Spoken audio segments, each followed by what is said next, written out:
আমদানির পরও কোনো সুফল মিলছে না আলুর বাজারে। কমাতো দূরের কথা, উল্টো দাম বেড়েছে আরেক দফা। রাজধানীর খুচরা বাজারে পণ্যটির দাম উঠেছে ৭৫ থেকে ৮০ টাকা পর্যন্ত, যা ২ মাস আগের মূল্যের চেয়ে ২০ টাকা বেশি, আর গেল বছরের এই সময়ের তুলনায় প্রায় দ্বিগুণ। আলুর সংরক্ষণ ব্যয় বাড়ার অজুহাত দিলেন হিমাগার মালিকরা, আর ভোক্তা অধিকারের দাবি দাম কমাতে উদ্যোগ নেওয়া হলেও সহযোগিতা করছেন না ব্যবসায়ীরা।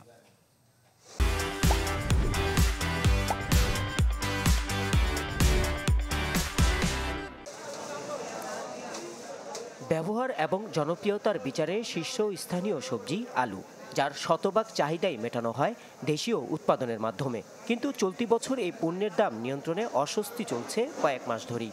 কেননা মাত্র মাস দুয়েকের ব্যবধানে কেজিতে ২০ টাকা বেড়ে বিক্রি হচ্ছে ৮০ টাকা পর্যন্ত। সরকারি বিপণন সংস্থা টিসিবির হিসাবে গত বছরের নভেম্বরে এই পণ্যটি বিক্রি হয়েছে সর্বোচ্চ ৪৫ টাকা কেজিতে। তাই বছরের ব্যবধানে এতটা দাম বৃদ্ধির যৌক্তিক কোনো ব্যাখ্যা নেই ব্যবসায়ীদের কাছেও। আমরা বিক্রির জন্য পার ডে যদি ৫০০ বস্তা ৭০০ বস্তা চাহিদা থাকে, আমরা পাচ্ছি ২০০-২৫০। ১ কেজি আলুর দাম ৭০ টাকা, ৭৫ টাকা, কেউ ৮০ টাকাও নেয়।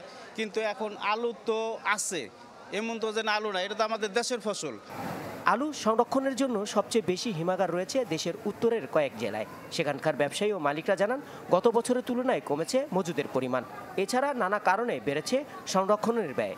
বর্তমান মজুত আছে ৪৫,০০০ বস্তা, এর মধ্যে বিভিন্ন কোম্পানির বীজ আছে ২৫,০০০, খাবারের আলু আছে ২০,০০০। মৌসুমে মানে সব খরচা বর্চা দিয়ে আমাকে ২৭০০-২৮০০ টাকা পড়ে গেছিল বুঝছেন। ভোক্তা অধিকারের মহাপরিচালক জানান, বাজার নিয়ন্ত্রণে নানামুখী উদ্যোগ নেওয়া হলেও সহযোগিতা পাওয়া যাচ্ছে না ব্যবসায়ীদের কাছ থেকে। বাজারের সহায়তা, যারা বাজারে প্লে করতে চায় তাদের আরো বেশি সহায়তার দরকার ছিল, সেটা মনে হয় যে আমরা পাচ্ছি না।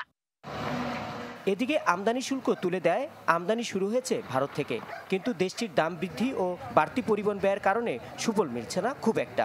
ইন্ডিয়াতেও আলুর দাম বেশি হওয়ার জন্য বাংলাদেশে আলুর দাম কমতেছে না। আমরা যে এলসি করতেছি, খুব বেশি হলে পাটেদের ১ টাকা বা ৮ আনা পড়তা হচ্ছে। ভারতে নতুন আলু ওটা শুরু হয়েছে, অলরেডি নতুন আলু আমরা আমদানি শুরু করে দিয়েছি। আপনার হয়তো আগামী ১ সপ্তাহের মধ্যে আলুর দামটা সহনীয় পর্যায়ে চলে আসবে। হিলি স্থলবন্দরের তথ্য মতে এখনো পর্যন্ত ভারত থেকে আলু এসেছে ৩২,২৮৮ টন। রহমান ফয়েজ, চ্যানেল 24, ঢাকা।